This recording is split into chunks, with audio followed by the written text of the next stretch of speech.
नमस्कार दोस्तों, हम लोग पढ़ रहे हैं इतिहास, हिस्ट्री। इसके पहले हम लोगों ने दोस्तों 2 लेक्चर ले लिए हैं, 2 वीडियोज हम लोगों ने देख लिए हैं। आज हम लोग पढ़ेंगे एज ऑफ ट्रांसफॉर्मेशन या परिवर्तन का युग।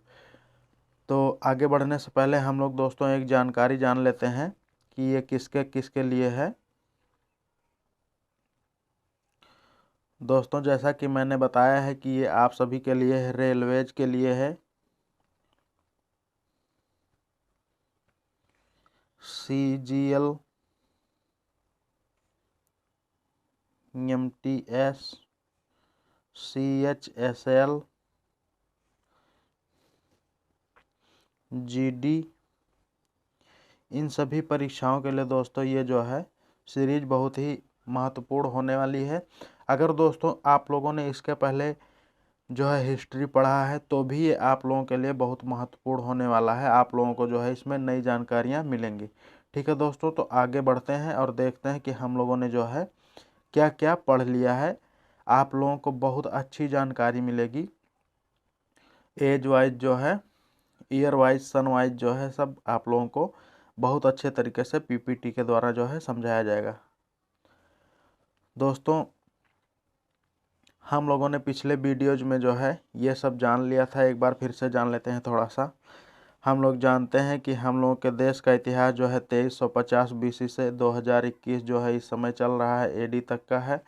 ठीक है, BC का मतलब होता है ईसा पूर्व और AD का मतलब होता है ईसवी। BC का मतलब होता है बिफोर क्राइस्ट और AD का मतलब होता है एनो डोमिनी। ठीक है दोस्तों, और इसमें हम लोगों ने ये जाना था कि ये हम लोगों का जो है 2350 BC से 750 AD तक के समय को जो है हम लोग प्राचीन भारत कहते हैं, प्राचीन भारत का इतिहास कहते हैं। ठीक है, उसके बाद में 750 AD से 1757 AD के समय को हम लोग जो है मध्यकालीन भारत या मध्यकालीन भारत का इतिहास कहते हैं। और उसके बाद में जो है 1757 AD से 1947 AD या ईसवी तक के समय को जो है दोस्तों हम लोग आधुनिक भारत या मॉडर्न इंडियन हिस्ट्री जो है कहते हैं। ठीक है दोस्तों, तो इसमें हम लोगों ने जो है 2350 BC से 1750 BC के बारे में पढ़ लिया था, जो कि सिंधु घाटी की सभ्यता थी। इंडस वैली सिविलाइजेशन के बारे में था, जो हम लोगों ने फर्स्ट वीडियो में पढ़ लिया है। ठीक है, उसके बाद में दोस्तों हम लोगों ने सेकंड वीडियो में देखा है आर्यों का काल। ठीक है, आर्यों का आगमन। ठीक है, आर्यंस पीरियड। ठीक दोस्तों, हम लोगों ने ये भी जान लिया था कि ये जो बीच का समय है, बीच का समय जो ये जो 250 वर्षों का है, इसमें दोस्तों हम लोगों की सिंधु घाटी की सभ्यता 1750 BC में जो है नष्ट हो गई थी। तो इस काल के जो है कोई भी पुख्ता प्रमाण हम लोगों को नहीं मिलते हैं बीच वाले समय के। ठीक है, इसके बाद में हम लोग जो है प्रमाण पाते हैं 1500 BC से या 1500 ईसा पूर्व से, जब आर्य लोग जो है आते हैं। आप लोगों को मैंने बता दिया था दोस्तों कि आर्य लोग जो है मध्य एशिया से या सेंट्रल एशिया से जो है आए थे। कैस्पियन सागर के पास ये लोग उत्थित हुए थे, वहाँ पर पैदा हुए थे। वहाँ से उसके बाद में जो है इराक ईरान वाले एरिया से होते हुए ये जो है अपने इंडिया में जो है प्रवेश किए थे। ठीक है, ये सब चीज़ें हम लोगों ने पढ़ ली थी दोस्तों। इसको हम लोगों ने 2 भागों में डिवाइड करके पढ़ा था। एक जो है 1500 से 1000 BC और एक 1000 से 600 BC या ईसा पूर्व। ठीक है, आइए दोस्तों हम लोग थोड़ा सा जो है आगे बढ़ते हैं, रिवीजन कर लेते हैं। उसके बाद में जो है मैं इसको जो है आप लोगों को पीछे से जोड़ के इसलिए बताता हूँ क्योंकि आप लोगों को जिससे आने वाली हिस्ट्री जो है समझ में आए। ठीक है, आप लोगों को थोड़ा सा भी कोई भी कन्फ्यूजन ना हो। ठीक है दोस्तों, तो आगे बढ़ते हैं।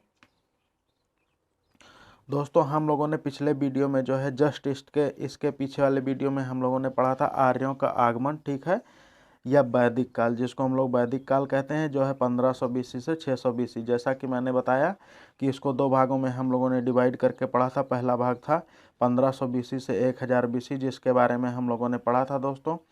आर्य लोग जब आए थे तो बिल्कुल इन लोगों को जो है 0 से स्टार्ट करना पड़ा था। इन लोगों में कुछ लोग बुद्धिमान थे जिनको जो है संस्कृत भाषा का ज्ञान था। ठीक है, तो उन लोगों ने जो है ऋग्वेद लिखा था। ठीक है दोस्तों, यहाँ आने के बाद में उन लोगों ने जो है ऋग्वेद लिखा था।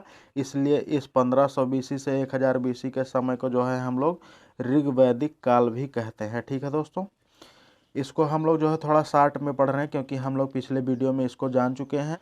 तो ये हम लोगों का है। इसमें इन लोगों के प्रमुख जो देवता होते थे दोस्तों, वो इंद्र देवता होते थे और अग्नि देवता होते थे। इन दोनों को इंद्र देवता जो है वो सबसे प्रिय देवता होते थे ऋग्वैदिक काल में। ठीक है, और उस समय का समाज जो था वो पितृ प्रधान समाज था, और पितृ प्रधान समाज में जो है जो घर का मुखिया होता था उसको हम लोग जो है कुलप बोलते थे। ठीक है, बाल विवाह और पर्दा प्रथा का समय नहीं था, उस समय ये सब नहीं होता था। ठीक है दोस्तों, स्त्रियों को समान अधिकार मिला था, कोई भी दिक्कत नहीं होती थी। ठीक है, अच्छा, ये स्त्रियों को समान अधिकार का सबूत हम लोगों को कहाँ से मिलता है दोस्तों? ऋग्वेद में जो है लोपामुद्रा, घोषा, सिकता, आपला और विश्वास नामक जो है स्त्रियों का वर्णन किया गया है। ठीक है, जिससे हम लोगों को पता चलता है इन लोगों ने जो है मतलब कुछ कृतियाँ की थी, इन लोगों ने भी कुछ लिखा था, इसलिए हम लोगों को पता चलता है कि इन स्त्रियों को भी समान अधिकार मिले थे। ठीक है, जीवन भर अविवाहित रहने वाली स्त्री को जो है अमाजू कहा जाता था। आर्यों का प्रमुख व्यवसाय उस समय दोस्तों ऋग्वैदिक काल में 1500 से 1000 BC के समय में जो है प्रमुख व्यवसाय इन लोगों का पशुपालन और कृषि होता था दोस्तों। गाय को न मारा जाने वाला पशु कहा जाता था, और न मारे जाने वाले पशु को जो है अधन्य कहा जाता था। ठीक है, और उनका प्रिय पशु जो होता था दोस्तों वो घोड़ा होता था। इसी समय में जो है ऋग्वेद लिखा गया था। उसके बाद में दोस्तों उस समय जो है ऋग्वैदिक काल में समाज जो है 4 महाजनपद जो है इसमें हो गए थे। ठीक है दोस्तों, 4 आदिवासी महाजनपद जो है बन गए थे, जिसमें जो है भरत था, मत्स्य था, यदु था और पुरु था। ये 4 प्रकार के महाजनपद जो है बन गए थे। ठीक है दोस्तों, आगे बढ़ते हैं। और क्या होता दोस्तों, लोहा जो है उस समय मिल गया था। ठीक है, लोहा जो है उस समय मिल गया था।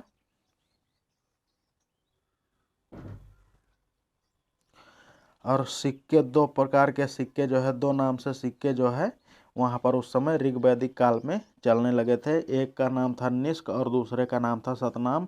लेकिन दोस्तों सिक्कों के चलन का कोई प्रमाण नहीं मिलता। प्रमाण मिलने का मतलब सिक्कों के बारे में तो जो है वेदों में लिखा गया है, लेकिन अगर सिक्के चलते थे तो उन सिक्कों की जो है खुदाई में उन सिक्कों को जो है अगर सिक्के वो दिखे होते या उन सिक्कों के बारे में जो है कोई सबूत मिला होता। ठीक है दोस्तों, इस तरीके से ये लिखा गया है। ठीक, इसके बाद में दोस्तों हम लोग पढ़ेंगे उत्तर वैदिक काल। पढ़ चुके हैं, जो कि 1000 ईसा पूर्व से 600 ईसा पूर्व का था। इसमें जो है बाकी बचे हुए वेद लिखे गए थे, अन्य वेद जैसे यजुर्वेद, सामवेद और अथर्ववेद। रामायण और महाभारत भी दोस्तों इसी समय में लिखा गया था।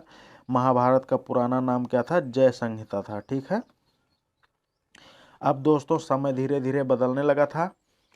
हम लोगों ने राजनीतिक और ये सामाजिक सारी चीज़ें जो है हम लोगों ने पिछले वीडियो में पढ़ी थी। तो दोस्तों इसमें क्या हुआ था कि स्त्रियों को जो है अब असेंबली में जाने का अधिकार नहीं था। अब धीरे धीरे स्त्रियों का जो है स्त्रियों के अधिकार का जो है हनन होने लगा था दोस्तों, और बाल विवाह और पर्दा प्रथा जो है चालू हो गया था। ठीक है, कौशाम्बी में पहली बार जो है पक्की ईंटों का प्रयोग हुआ था। और दोस्तों बुद्ध के जन्म के पूर्व जो है 16 जनपदों का उदय हो गया था। 16 महाजनपदों का उदय जो है भगवान बुद्ध के समय जन्म के पहले हो गया था। ठीक है दोस्तों, इसकी जानकारी हमें बौद्ध ग्रंथ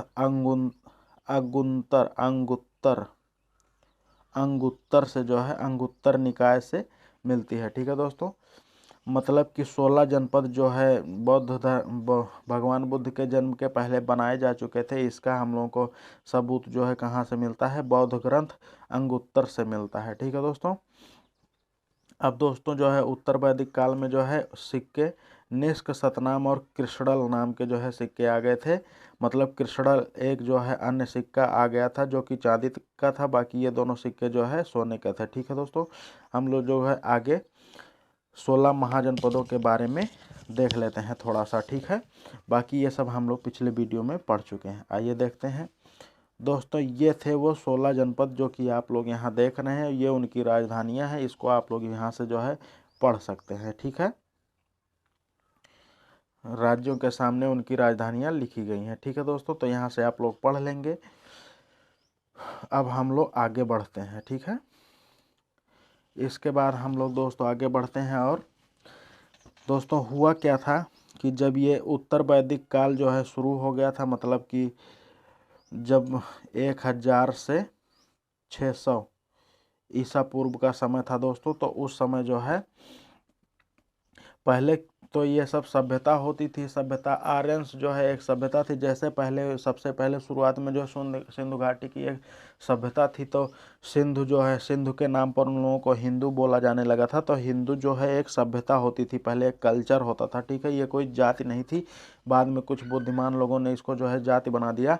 ठीक इसी प्रकार से जो है दोस्तों, जब उत्तर वैदिक काल था, तो उत्तर वैदिक काल में दोस्तों जो है अन्य प्रकार के जो है धर्म और जातियाँ, अन्य जो है धर्म और संप्रदाय जो है बना दिए गए, जिसमें आप लोगों ने पढ़ा था कि ब्राह्मण, क्षत्रिय, वैश्य, शूद्र, इन चारों वर्णों को जो है रखा गया था। और शूद्र वर्ण को जो है ये लोग मतलब ये बोल दिए थे कि ये गैर आर्यन है, ये लोग आर्य नहीं है। ठीक है, लेकिन आप लोगों ने इतिहास में पढ़ा है दोस्तों कि जो है सिंधु घाटी की सभ्यता पूरी तरीके से नष्ट हो गई थी। तो बाकी जो लोग यहाँ आए थे वो सब पहले जो है आए थे 1500 BC में, वो सब आर्यन ही थे। ठीक है, उसके बाद में वहाँ पर जो है दोस्तों सभी लोगों को जो है कर्म के आधार पर जो है डिवाइड कर दिया गया था ऋग वैदिक काल में, मतलब शुरुआत में।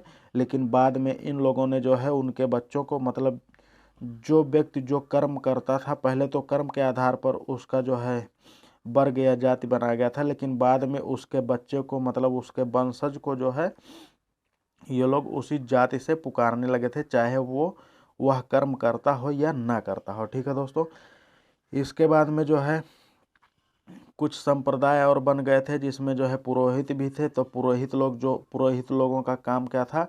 पुरोहित, जिनको हम लोग आज के समय में पंडित कहते हैं, तो उन लोगों का काम क्या था कि ये जो है नियम कानून बनाते थे। ठीक है, तो दोस्तों इन सभी चीज़ों से कुछ लोग परेशान हो गए थे, जिनको ये सब पसंद नहीं था। तो उन लोगों ने जो है और अन्य मार्ग अपना लिए। ठीक है, तो उन अन्य मार्गों में दोस्तों उस समय जो है जैन धर्म था दोस्तों, बौद्ध धर्म था,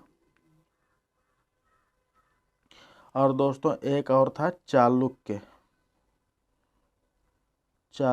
ये इतने प्रकार के उस समय जो है धर्म थे दोस्तों। धर्म का मतलब होता था कर्म से, जैसे कि पंडित का मतलब होता है, पंडित का अर्थ होता है जिसको ज्ञान हो। ठीक है, जो ज्ञानी हो उसको जो है हम लोग जो है पंडित बोलते थे, जिसको ज्ञान हो। ठीक है, लेकिन दोस्तों धीरे धीरे इन लोगों ने जो है पंडित को एक जाति बना लिया था। ठीक है, तो ठीक इसी प्रकार से जो है ये स्टार्टिंग में जो है धर्म चालू हुए थे। ठीक है, धर्म चालू हुए थे। जैसे कि हम लोग जैसे पढ़ाई करते हैं, तो पढ़ाई करने के बाद में जो हम लोगों को ज्ञान प्राप्त होता है, उसके बाद में हम लोग नौकरी पाते हैं, तो उसको जो है हम लोग मतलब कि नौकरी पाना जो है कहते हैं। ठीक इसी प्रकार से जो है जो पंडित लोग बनते थे, तो पंडित का मतलब ये होता था जिसको ज्ञान प्राप्त हो उसको जो है पंडित कहा जाता था। ठीक है दोस्तों, तो पंडित जो है एक धर्म था, मतलब कि पहले वो कर्म करने के बाद में कुछ व्यक्ति जो कोई भी चीज़ बने उसको जो है वो दर्जा दिया जाता था। लेकिन बाद में ये सब जो है एक संप्रदाय बन गया। ठीक है, तो दोस्तों उसी में जो है जैन धर्म जो था, जैसा कि मैंने बताया, जैन धर्म जो था वो थोड़ा उसके नियम कानून जो है कठिन थे जैन धर्म के। उसके बाद में बौद्ध धर्म का जो है, बौद्ध धर्म जो था वो मीडियम वाला था। उसके बाद में चालुक्य जो था वो जो है बिल्कुल सरल वाला था। ठीक है, चालुक्य जो है वो बिल्कुल सरल वाला था। तो इसमें जो है ज़्यादा काम और ये सब करने की वो नहीं की गई थी, इसमें ऐश और मौज मनाओ ये सब था। ठीक है, और इसमें जो है इसके नियम कानून थोड़ा कठिन थे। तो बौद्ध धर्म जो था ये दोस्तों था ये थोड़ा मिडिल वाला, थोड़ा बीच वाला। ठीक है, इसमें जो है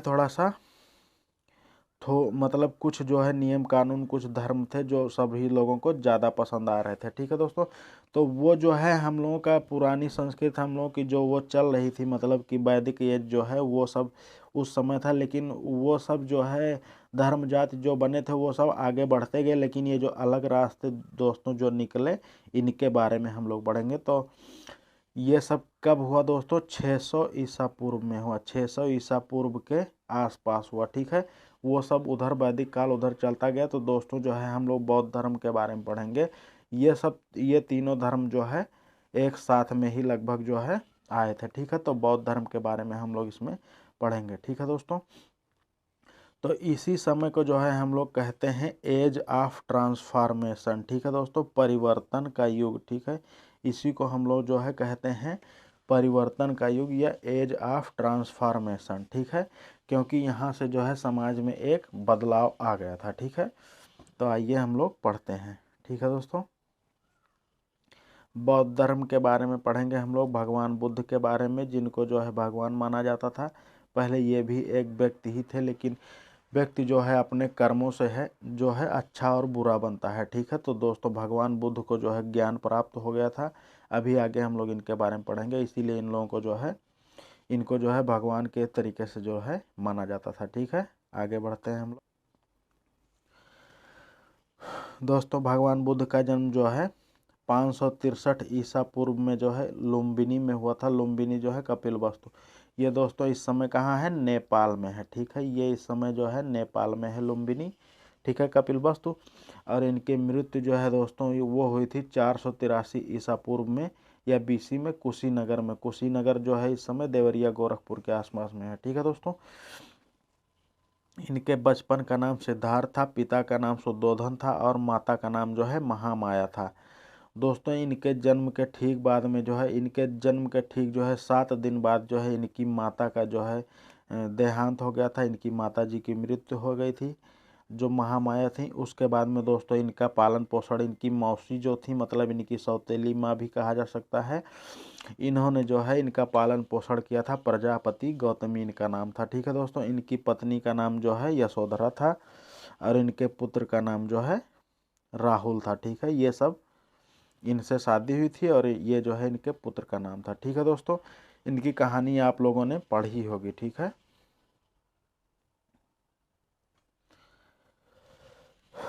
दोस्तों, जब इनका जन्म हुआ था उसके बाद में जो है ये दोस्तों भगवान बुद्ध के जो पिता जो शुद्धोधन थे वो एक राजा थे। ठीक है दोस्तों, वो राजा थे। ठीक है, और भगवान बुद्ध का जो है बचपन का नाम क्या था? सिद्धार्थ था। तो सिद्धार्थ जो है दोस्तों अपने बचपन की प्रारंभिक शिक्षा जो है धनुष विद्या और ये सब जो है महर्षि विश्वामित्र से, ठीक है, महर्षि विश्वामित्र से, ठीक है, विश्वामित्र से जो है ये अपनी प्रारंभिक शिक्षा लिए थे शुरुआत में। दोस्तों ये आप लोगों के पेपर पे नहीं पूछा जाता है, लेकिन आप लोगों को इसकी जानकारी होनी चाहिए आगे। लेकिन जो है जब ये अपने घर से निकल जाते हैं उसके बाद में इनको जो शिक्षा मिलती है दोस्तों, इनको जो शिक्षा दी जाती है मतलब कि योग की शिक्षा, वो जो है उनके ये गुरु जो है अलग होते हैं। ठीक है, लेकिन बचपन की शिक्षा जो होती है दोस्तों, जिसमें धनुष विद्या और ये सब जो है ये सीखते हैं, इसको जो है इनके एक गुरु जो थे, गुरु विश्वामित्र थे जो है उनको जो है शिक्षा दिए थे, इनको शिक्षा दिए थे। ठीक है दोस्तों, ये जो है 4 महादृष्टांत जो है अपने जीवन में देखे थे। जब ये स्टार्टिंग में जो है दोस्तों एक बार बगीचे में घूमने गए, एक दिन गए, तो उस समय इन्होंने दोस्तों एक व्यक्ति को जो देखा, बूढ़े व्यक्ति को देखा था। उसके बाद में दोस्तों दूसरे एक दिन और घूमने गए तो उस दिन ये रोगी व्यक्ति को देखे थे और तीसरे दिन गए थे दोस्तों तो इनको जो है एक मृत व्यक्ति मिला जिसकी डेड बॉडी जो है सब लोग लेके जा रहे थे। तो उसके पीछे कुछ लोग रो रहे थे, सिर पीट रहे थे। तो ये सब चीज़ें इन लोगों ने इन्होंने जो है देखा था। ठीक है, तो दोस्तों ये सब देख के ये तीनों चीज़ें देख के ये अपने आप में बहुत दुखी हुए। उसके बाद में एक दिन ये और जा रहे थे तो इन्होंने एक जो है साधु को देखा दोस्तों, जो मोह माया संसार से जो है अलग था, परे था। ठीक है, और वो जो है अपना जो है योग सिद्ध कर रहा था। तो ये सब देखकर दोस्तों इनके मन में बहुत ग्लानि हुई, ये अपने अंदर से जो है बहुत दुखी हुए, जिसके बाद में इन्होंने जो है साधु बनना या जो है अपने आप को जो है गृह त्याग करना जो है निर्णय लिया। ठीक है दोस्तों। इसके बाद में ये जो है घर छोड़कर 29 वर्ष की अवस्था में जो है ये घर छोड़कर निकल जाते हैं। ठीक है दोस्तों, आगे बढ़ते हैं। गृह त्याग और संबोधि। ठीक है, उन्होंने महाभिनिश्रामन किया। ठीक है, महाभिनिश्रामन का मतलब होता है गृह त्याग करना। ठीक है दोस्तों। तो उसके बाद में सत्य की खोज के लिए जो है 29 वर्ष की आयु में जो है अपना घर छोड़ दिए। ठीक है, अब देखिए दोस्तों, जैसा कि मैंने बताया था कि जो है गृह त्याग करने के बाद जो इनको योग की शिक्षा दिए थे दोस्तों, वो इनके प्रथम गुरु क्या कौन थे? अलार कलाम थे। और दूसरे गुरु इनके जो थे दोस्तों वो थे रुद्र का राम पुत्र। ठीक है, दूसरे गुरु इनके जो थे वो थे रुद्र का राम पुत्र। ठीक है दोस्तों। गौतम ने निरंजना नदी के तट पर एक वट वृक्ष के नीचे जो है ध्यान किया था। ठीक है दोस्तों, ये नदी के किनारे जो है, निरंजना नदी के किनारे जो है एक वट वृक्ष मतलब पीपल के वृक्ष के नीचे जो है ये जो है ध्यान केंद्रित किए थे। ठीक है दोस्तों। गृह त्याग के 49वें दिन जो है बौद्धत्व जो है इन्होंने ग्रहण किया था। मतलब 49वें दिन जो है इन्होंने जो है बौद्धत्व ग्रहण किया था, मतलब अपनी शिक्षा दीक्षा जो है कंप्लीट कर ली थी। ठीक है। अब दोस्तों उसके बाद में जो है ये तपस्या करने के लिए जो है पीपल के वृक्ष के नीचे जो है बैठ गए थे दोस्तों। इन्होंने जो है 6 साल तक लगातार जो है तपस्या की थी। देखिए आप लोग इनका शरीर देख रहे होंगे, बिना कुछ खाए पिए जो है इन्होंने जो है लगातार 6 साल तक तपस्या की थी। ये इनका छीड़ हुआ ये शरीर है। ठीक है दोस्तों। जैसा कि देख रहे हैं दोस्तों, ये जो एक योग होता है दोस्तों, योग करने के लिए स्टार्टिंग में जो है बहुत सी बाधाएं आती हैं, बहुत से सांसारिक जंजाल आते हैं, सांसारिक मोह माया आती हैं जो आपको जो है योग करने नहीं देती हैं। बहुत सी परेशानियां आती हैं। उसके बाद जब आप इन सभी बाधाओं से जो है मुक्त हो जाते हैं, अपने आप को जो है अपने आप का ध्यान जो है यहाँ से हटा लेते हैं, तो उसके बाद में दोस्तों आप लोगों को जो है बोधत्व प्राप्त होता है या ज्ञान प्राप्त होता है। ठीक है दोस्तों। तो जिस तरीके से इनके साथ में भी हुआ, आप लोग देख रहे हैं चित्र में। आगे बढ़ते हैं दोस्तों। इनको जब ज्ञान प्राप्त हो गया तो इन्होंने जो है पहला उपदेश अपना जो है वाराणसी के सारनाथ में जो है पहला उपदेश दिया, जिसको जो है धम्मचक्र प्रवर्तन कहते हैं। इनके संदेश को जो है या पहले उपदेश को जो है धम्मचक्र प्रवर्तन कहते हैं। ठीक है। उन्होंने श्रावस्ती में अधिकतम उपदेश दिए। ठीक है दोस्तों। उपदेश जो ये अधिकतम दिए थे वो कहाँ दिए थे? श्रावस्ती में दिए थे। ठीक है। सारनाथ में उन्होंने संघ की स्थापना की और प्रथम महिला शिष्या जो है प्रजापति गौतमी थी। ठीक है दोस्तों। इनकी जो प्रथम महिला शिष्या थी दोस्तों, जो शिष्य थी इनकी जो है वो इनकी सौतेली माता जो है प्रजापति गौतमी ही थी। ठीक है। आगे बढ़ते हैं दोस्तों। इन्होंने जो है 4 आर्य सत्य के बारे में जो है बताया, 4 नोबल ट्रूथ के बारे में बताया जो है, जो कि क्या है? दुख होना दोस्तों एक नोबल सत्य है। ठीक है, नोबल ट्रूथ है।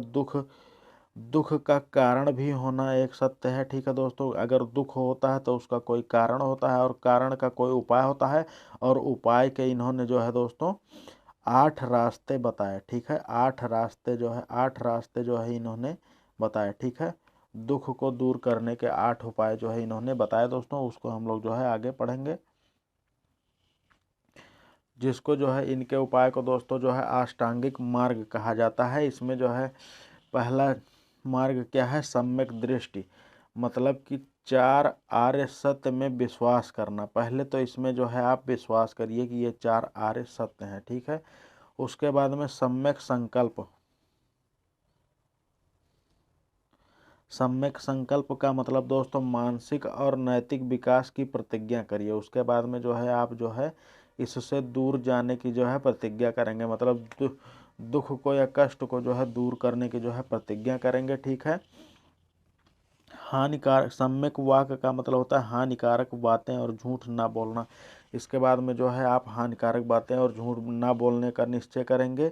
उसके बाद में सम्यक कर्म का मतलब होता है हानिकारक कर्म ना करें, किसी को पीड़ा कष्ट ना दें। सम्यक जीविका का मतलब होता है कोई भी अस्पष्टता हानिकारक व्यापार ना करें। ठीक है दोस्तों, आप भी किसी को जो है किसी को छल कपट के साथ में कोई जो है हानिकारक व्यापार नहीं कर सकते हैं। ठीक है, सम्यक प्रयास, अपने आप सुधरने का जो है कोशिश करेंगे। ठीक है, सम्यक स्मृति, स्पष्ट ज्ञान से देखने की जो है मानसिक योग्यता पाने की कोशिश करेंगे। और इनका आखिरी जो है 8वां मार्ग दोस्तों जो इन्होंने बताया वो सम्यक समाधि है, निर्वाण पाना और स्वयं का गायब हो जाना। ठीक है दोस्तों, इस तरीके से इन्होंने जो है इन सभी दुखों कष्टों और बाधाओं को दूर करने के लिए जो है 8 मार्ग जो है बताए। ठीक है दोस्तों, इसके बाद में आगे बढ़ते हैं बुद्ध संप्रदाय। दोस्तों उसके बाद में बुद्ध संप्रदाय जो है बना। पहली बार बौद्ध धर्म जो है 383 ईसा पूर्व में 2 संप्रदायों में विभाजित हो गया। ठीक है दोस्तों, जिस बात का डर था वही जो है हो गया। ठीक है, जैसा कि मैंने बताया कि पहले जो है पंडित का मतलब होता है ज्ञानी। ठीक है, पंडित का मतलब होता है ज्ञानी। यस, हिंदू का मतलब होता है एक कल्चर। ठीक है दोस्तों, एक सभ्यता। ठीक है, तो ये भी एक सभ्यता है। ठीक है, तो इन्होंने अपने अनुयायियों से जो है ये बताया था कि जो है बौद्ध धर्म को जो है कभी भी संप्रदाय में आप लोग नहीं विभाजित करेंगे। संप्रदाय का मतलब जो है इसको, जैसे कि पंडित होना जो है एक मतलब अब वो हो गया है, या कोई भी जाति मतलब होना जो है अब कोई भी जो सभ्यता थी वो जो है अब एक जाति बन गई है, मतलब कि उसका पुत्र ऑटोमेटिक जो है वही बन जाता है। ऐसा इन्होंने मना किया था कि ऐसा आप नहीं करेंगे। दोस्तों बुद्ध का मतलब होता है कि जो व्यक्ति योग करे और योग करने के बाद में उसको जो है ज्ञान प्राप्त हो, उस व्यक्ति को जो है बुद्ध कहा जाता है। लेकिन अब इन लोगों ने जो है इसको संप्रदाय में जो है बांट दिया। ठीक है, तो दोस्तों ये जो है इस समय जो है ये 2 संप्रदायों में बट गया दोस्तों। इस स्थाविरवादी एक जो है स्थापिरवादी जो है एक संप्रदाय बन गया, और दूसरा जो है महासांघिक जो है संप्रदाय बन गया। ठीक है दोस्तों, तो स्थाविरवादी जो संप्रदाय था वो जो है परंपरावादी थे। ठीक है दोस्तों, जो पहले से चलता आ रहा था उसी को मानने वाले थे। और जो ये महासांघिक थे, इन लोगों ने जो है परिवर्तनग्राही जो है ये लोग बना लिए, मतलब जो है नए नए परिवर्तनों को जो है ये ग्रहण करना जो है शुरू कर दिए। ठीक है दोस्तों, पहली शताब्दी ईस्वी में जो है बौद्ध धर्म फिर से विभाजित हुआ। ठीक है, इसके बाद में जो है बौद्ध धर्म जो है फिर से विभाजित हुआ, और ये क्या बना, हीनयान महायान। ठीक है, हीनयान और महायान में डिवाइड हुआ। ठीक है दोस्तों, इसके बाद में आगे बढ़ते हैं हम लोग। अब देखिए हीनयान का क्या मतलब होता है। हीनयान, यह संप्रदाय बुद्ध के मूल शिक्षण में विश्वास करता था। हीनयान जो था दोस्तों, ये जो है भगवान बुद्ध ने जो मूल शिक्षण दिया था, मूल संदेश दिया था, उन्हीं पर ये लोग विश्वास करते थे। मूर्ति पूजा में विश्वास नहीं करते थे। पुनः विभाजन इसका हो गया आगे जाके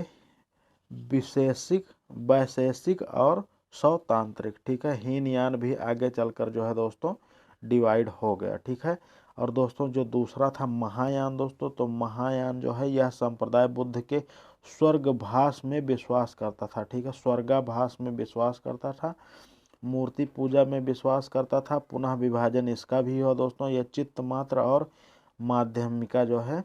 माध्यमिका इन 2 भागों में जो है ये डिवाइड हुआ। ठीक है दोस्तों, अब यहाँ से आप लोग जो है इस चित्र से देख पा रहे होंगे कि जो है बौद्ध धर्म का विस्तार जो है कहाँ कहाँ हुआ, दुनिया में ये जो है कहाँ कहाँ फैला। जो ये कलर देख रहे हैं इससे आप लोगों को जो है पता चल रहा होगा। ठीक है, ये जो है नेपाल का हिस्सा जो है आप लोग देख रहे हैं दोस्तों। यहाँ पर तो आप लोग जानते ही हैं इनका जो है पहले से ही जन्म हुआ था। तो यहाँ जो है ये सब लोग जो है सबसे अधिक जो है ग्रहण किया। ठीक है, बौद्ध धर्म को अपनाया। ठीक है, बुद्धिज्म को जो है इन्होंने अपनाया। बाकी और सभी जगह जो है देख सकते हैं। ठीक, आगे बढ़ते हैं। बौद्ध साहित्य में जो है त्रिपिटक, इसमें जो है त्रिपिटक लिखे गए। ठीक है दोस्तों, बौद्ध साहित्य के रूप में जो है त्रिपिटक लिखे गए। इनकी भाषा जो थी ये पाली थी। मोस्ट इम्पॉर्टेंट है दोस्तों, ये सब जो है आप लोगों को जानना मोस्ट इम्पॉर्टेंट है। इसकी भाषा जो थी पाली थी, वो उस समय की जो है सरलतम भाषा थी। ठीक है, इसमें विनय पिटक था दोस्तों। पहला जो विनय पिटक जो था वो था भिक्षुओं के लिए मठ के नियम। ठीक है, इसमें जो है भिक्षुओं के लिए मठ के नियम लिखे गए थे। संपादन जो है उपाली ने की थी, मतलब इसको लिखा कौन था दोस्तों, उपाली ने लिखा था। अर्थ जो है इसका होता है अनुशासन की किताब। ठीक है, दूसरा पिटक इनका क्या था दोस्तों, सूक्त पिटक था। सूक्त पिटक जो है इसका विषय क्या था, बुद्ध के उपदेशों का संग्रह। ठीक है, इसमें बुद्ध के उपदेश दिए गए थे। पहले में जो है भिक्षुओं के लिए मठ के नियम दिए गए थे। ठीक है, इसको किसने लिखा था दोस्तों, आनंद ने लिखा था। एक और मोस्ट इम्पॉर्टेंट चीज़ दोस्तों, जो भगवान बुद्ध के जो है बुद्ध के सबसे अच्छे सबसे प्रिय शिष्य जो थे दोस्तों, वो कौन थे, वो सबसे प्रिय शिष्य जो थे वो थे आनंद। ठीक है दोस्तों, उसके बाद में इसका अर्थ जो क्या होता है, सुत्त की टोकरी। ठीक है, सुत्त की टोकरी होता है। सुत्त पिटक का मतलब होता है सुत्त की टोकरी। ठीक है, आगे बढ़ते हैं दोस्तों। तीसरा पिटक जो था दोस्तों वो था अभिधम्म पिटक। ठीक है, अभिधम्म पिटक का विषय क्या था, सूक्त में प्रकट होने वाला दर्शन। ठीक है, सूक्त में प्रकट होने वाला दर्शन मतलब कि भगवान बुद्ध के द्वारा उपदेश जो दिए गए हैं उससे जो दर्शन प्राप्त होता है, मतलब उससे जो है दृष्टि ज्ञान जो है बढ़ता है, वो उसके बारे में इसमें लिखा गया है। ठीक है, इसको किसने लिखा था दोस्तों, इसको मोगलीपुत्र तिस्य ने लिखा था। ठीक है, और इसका मतलब होता है बौद्ध धर्म के सिद्धांत। ठीक है, इसमें बौद्ध धर्म के सिद्धांत भी लिखे गए हैं। आप लोग दोस्तों यहाँ से जो है बुक का जो है चित्र देख सकते हैं, बुक के बारे में लिखा गया है और इसमें क्या क्या दिया गया है इसके बारे में जो है आप लोग चित्र में यहाँ से देख सकते हैं। ठीक है दोस्तों, आगे बढ़ते हैं। देखिए उनके समय में जो है दोस्तों जातक साहित्य भी लिखे गए, जातक लिटरेचर भी लिखे गए। उसमें क्या था, जातक में ऐतिहासिक बुद्ध के पिछले जन्म की कहानियाँ लिखी दोस्तों। भगवान बुद्ध के पिछले जन्म की कहानियाँ जो है जातक साहित्य में लिखी गई हैं। ये कविताओं के रूप में है। कुल जो है 547 जातक हैं। ठीक है, एक मोस्ट इम्पॉर्टेंट चीज़ दोस्तों, दंत जातक जो है ये अजंता का गुहा चित्र है। जो दोस्तों अजंता की जो गुफाएं हैं उसमें जो है चित्र जो है बने गए हैं दंत, इसको दंत जातक कहते हैं। ठीक है, ये जो है किसको बयां करती हैं, ये भी जो है भगवान बुद्ध के पिछले जन्म के बारे में जो है बयां करती हैं। ठीक है दोस्तों, 4 बौद्ध परिषद थे, 4 बौद्ध परिषद हुए दोस्तों। उसमें पहली परिषद जो है कहाँ पर हुई थी, कब हुई थी, ये हुई थी 483 ईसा पूर्व में, और राजगृह मतलब बिहार में हुआ था। राजा इस समय के कौन थे, राजवंश जो थे वो थे अजात शत्रु। ठीक है, अजात शत्रु थे, हर्यंक थे। ठीक है, अजात शत्रु हर्यंक थे। और जिस समय यह हुआ था इसके अध्यक्ष कौन थे दोस्तों, पहली परिषद के अध्यक्ष कौन थे, महाकश्यप थे। और इसका परिणाम क्या हुआ, इसका रिजल्ट क्या हुआ, विनय पिटक और सूक्त पिटक लिखे गए। ठीक है, पहले बौद्ध परिषद में है दोस्तों ये दोनों पिटक लिखे गए थे। ठीक है, आगे बढ़ते हैं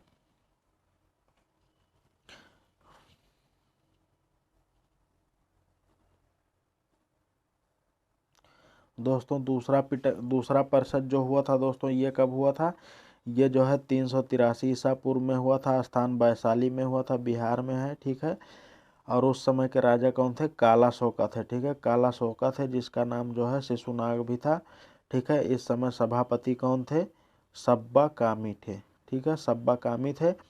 इसका रिजल्ट क्या हुआ, पहली बार बौद्ध धर्म 2 संप्रदायों यानी स्थाविर और महासांघिक में विभाजित हो गया, जैसा कि मैंने बताया। ठीक है, इसका परिणाम ये हुआ। ठीक है दोस्तों, उसके बाद में तीसरा परिषद क्या हुआ, तीसरा परिषद ये हुआ दोस्तों, किस समय हुआ था, 250 से 251 ईसा पूर्व के समय में हुआ था।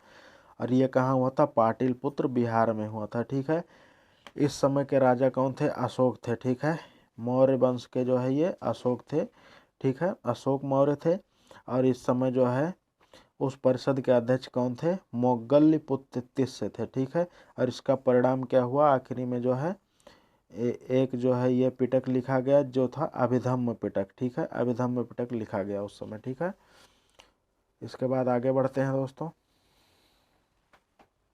चौथी परिषद जो है इनकी हुई थी वो कब हुई थी, वो दोस्तों जो है प्रथम सदी में हुई थी। ठीक है, प्रथम सदी में हुई थी, मतलब कि ईसवी में हुई थी। ठीक है, ईसवी में हुई थी। ठीक है, ईसवी में हुई थी। ठीक है, स्थान पाटलिपुत्र या पाटलिपुत्र जो कि कश्मीर में जो है हुआ था। ठीक है, उस समय के राजा कौन थे, कनिष्क थे या कुषाण थे। उस समय जो है ये मीटिंग हुई थी, उसके अध्यक्ष कौन थे, वसुमित्र थे। ठीक है, और इसका रिजल्ट क्या हुआ था दोस्तों, बौद्ध धर्म अंततः दो संप्रदायों में बट गया, हीनयान और महायान में, जैसा कि मैंने आप लोगों को बता दिया है। ठीक है, आगे बढ़ते हैं दोस्तों। ये जो इनके काउंसिल हुए थे, ठीक है, इनके जो परिषद हुए थे, इसको मैंने जो है एक चार्ट में लिख दिया है जिससे आप लोगों को जो है याद करने में आसानी होगी। यहाँ से जो है आप लोग देख सकते हैं कि किस समय में हुआ था और कहाँ पर हुआ था। उसके बाद में इनके जो है अध्यक्ष कौन थे, मुखिया कौन थे, और उस समय के राजा कौन थे। ठीक है, तो यहाँ से आप लोग याद कर सकते हैं। ठीक है, उसके बाद में हम लोग आगे बढ़ते हैं। 5 महाप्रतीक दोस्तों, इनके जीवन के, इनके पूरे जीवन काल के जो है 5 महाप्रतीक बने। ठीक है, इनके जन्म का प्रतीक है कमल, हाथी और बैल। ठीक है, भगवान बुद्ध के जन्म का प्रतीक जो है, सिंबल जो है वो कमल, हाथी और बैल है। ठीक है दोस्तों, महाप्रस्थान का मतलब जब ये जो है घर से निकल गए थे तो उसका जो है गृह त्याग का प्रतीक जो है दोस्तों वो घोड़ा है। ठीक है, ज्ञान प्राप्त होने का प्रतीक जो है दोस्तों बोधि वृक्ष है। बोधि वृक्ष का मतलब होता है पीपल का पेड़। ठीक है, उसके बाद में इन्होंने पहला उपदेश दिया था, तो पहले उपदेश का प्रतीक जो है, सिंबल क्या है दोस्तों, पहिया है। ठीक है, चक्र है। ठीक है, उसके बाद में इनकी जब मृत्यु हो गई थी तो उसका जो है प्रतीक है दोस्तों स्तूप और फुटप्रिंट। ठीक है, इनके पद चिन्ह और जो है स्तूप, ये सब इनके जो है, इनके 5 जो है मेन जो है प्रतीक थे जो आप लोगों को याद होने चाहिए। ठीक है, इस तरीके से दोस्तों हम लोगों ने जो है इनके लाइफ के बारे में जो है पूरा पढ़ लिया है। ठीक है,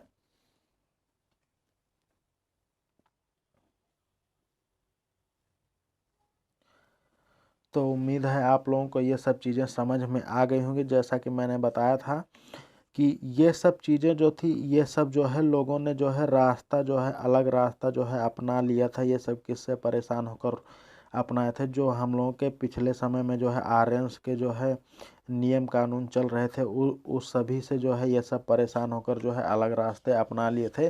फिलहाल ये जो था ये 600 ईसा पूर्व जो था, 600 ईसा पूर्व के समय से ही यहीं से जो है स्टार्ट हो गया था। ठीक है दोस्तों, तो इसके अगले वाले वीडियो में जो है दोस्तों हम लोग जो है जैन धर्म के बारे में पढ़ेंगे। तो जैन धर्म से पहले जो है, इनके स्टार्ट होने से कुछ ही समय पहले जो है भगवान बुद्ध का जन्म हुआ था। इसीलिए जो है हम लोग बौद्ध धर्म के बारे में जो है पहले पढ़े हैं। ठीक है, तो उम्मीद है दोस्तों आप लोगों को सारी चीज़ें जो है अच्छे से समझ में आ गई होंगी। अगर आप लोगों को अच्छे से समझ में आए हैं तो प्लीज़ जो है वीडियो को लाइक करिए, चैनल को सब्सक्राइब करिए, और दोस्तों इस वीडियो को जो है अपने दोस्तों के साथ में शेयर करिए।